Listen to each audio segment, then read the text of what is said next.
mieux-être avec Geneviève. Salut Geneviève. Bonjour. Alors tu veux nous faire rêver au printemps un peu et voyager autrement. À l'été, ok, c'est encore mieux. On y va direct à l'été, au soleil, à la chaleur. Alors j'avais envie de vous parler de façon de voyager consciemment, de façon responsable de voyager. Et on sait que les gens ont de plus en plus envie de vivre des expériences. Je regardais sur Booking.com, tu sais, c'est un site de réservation d'hôtels. Il y avait un sondage qui disait que 58% des gens ont envie de vivre des expériences plutôt que d'acheter des bébelles. Et j'étais il y a quelques années sur une plage avec mon chum puis les enfants à Cuba, une des plus belles plages au monde. Mais on s'est aperçu qu'il y avait une trolley de plastique, tu sais, le long de la berge. Puis on se disait, peut-être qu'on pourrait voyager puis contribuer à nettoyer ou, tu sais, faire quelque chose. Ça se peut sûrement voyager de façon éco-responsable. Et ça se peut, et je vais vous proposer plein de trucs aujourd'hui. Donc, la façon éco-responsable de voyager, ce qu'on dit, le slogan, c'est quand tu vas quelque part, ne laisse que des traces de pas et ne repars qu'avec des photos. Fait que vraiment, ton empreinte est minime. Et au mieux, évite les grandes chaînes ou les sentiers battus de suivre tout le monde parce que achète local, va manger dans les restaurants locaux, encourage l'économie locale. Éviter un peu les resorts tout inclus, peut-être. On va facilement. Exactement. Mais ça nous convient, mais on pourrait aussi essayer d'autres choses. Exactement. On pourrait être un petit peu plus conscient de l'impact que ça a sur non seulement l'environnement, mais sur les gens qui vivent là. Donc, si vous êtes dans la catégorie « Moi, je veux rester au Québec cet été », une façon éco-responsable de voyager, c'est l'agrotourisme.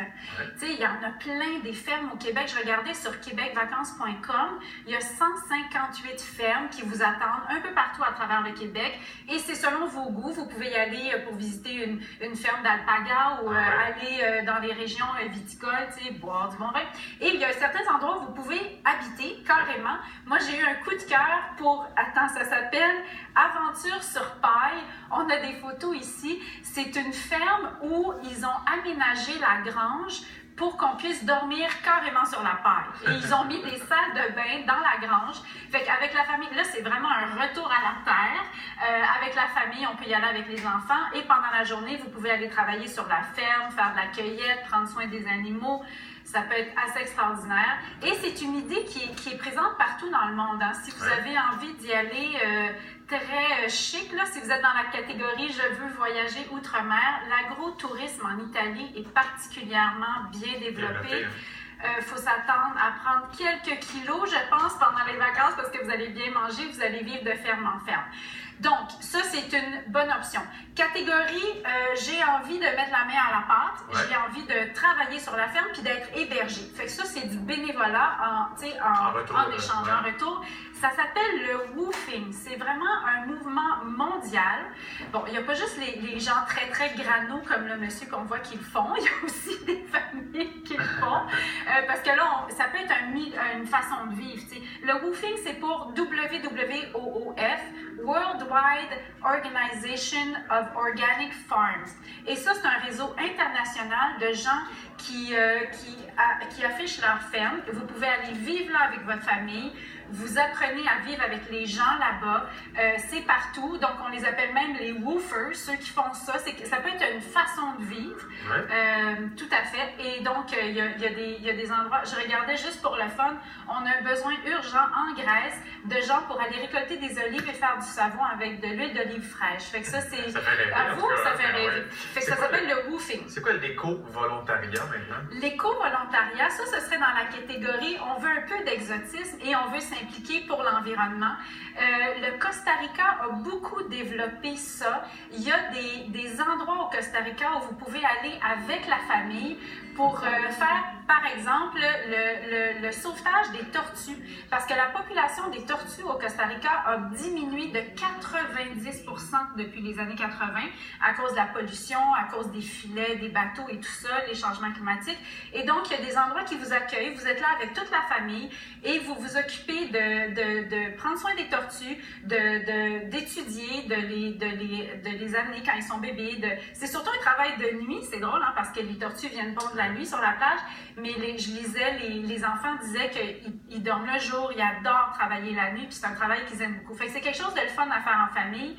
Et les photos qu'on voit, ça c'est dans la catégorie Rêve de Geneviève Guérard. C'est un endroit, un orphelinat de bébés singes en Afrique du Sud où vous pouvez aller avec la famille, prendre soin des enfants. Il y en a aussi au Costa Rica, mais il y a un autre endroit aussi que j'ai vu beaucoup plus loin en Afrique du Sud.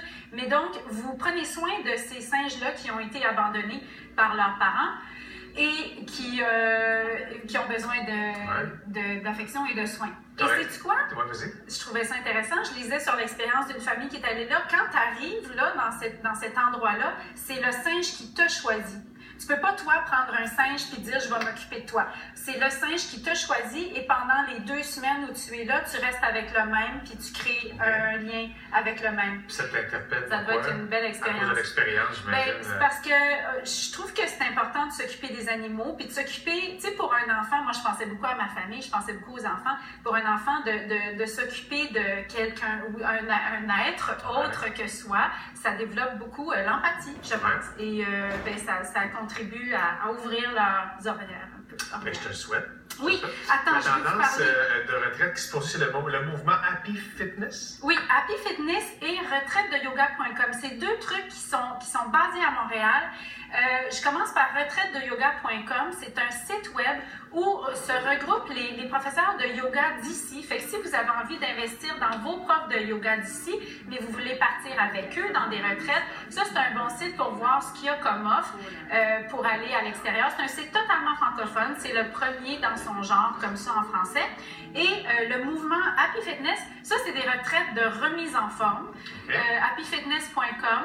Donc vous voyagez tout avec un programme de remise en forme, bien manger et voilà. Et en même temps découvrir le lieu où vous êtes. Fait que ça peut être des bonnes idées de planification de vacances d'été.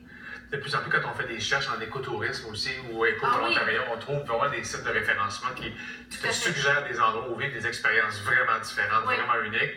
Des fois, c'est l'aventure qui nous fait plus peur, les vaccins et le risque de maladie. Exactement. Et il y a des endroits où c'est beaucoup plus sécuritaire que d'autres. Oui. Es-tu déjà allé, toi, en éco-volontaire? Non, mais ça va se faire au Costa Rica un jour. Oui, hein? Ça a l'air vraiment bien. François Tremblay, qui était chroniqueur ici, l'a déjà fait avec les enfants. OK. Il va faire un camping sauvage au Costa Rica en laissant très peu d'empreintes écologiques. Puis il y a des lieux où on peut prendre soin des paresseux. Tu sais, les paresseux là, qui marchent lentement, ils sont aussi en danger. Donc, vous pouvez prendre soin des tortues, mais aussi à l'intérieur des terres, dans les... Puis même au Québec, tu le disais d'entrée de jeu, il y a beaucoup de fermes comme ça qui proposent ce genre d'expérience unique-là. Le contact avec l'animal est vraiment très, très présent. Fait que ça demande peut-être un peu plus de recherche, mais ça vaut la peine. Ça, c'est vraiment voyager autrement. Merci beaucoup, Geneviève. Ça me fait plaisir. Passe une belle journée. Je te souhaite d'aller prendre soin des singes un jour. En Afrique du Sud, il y a du bon vin aussi, pas très loin. Oui,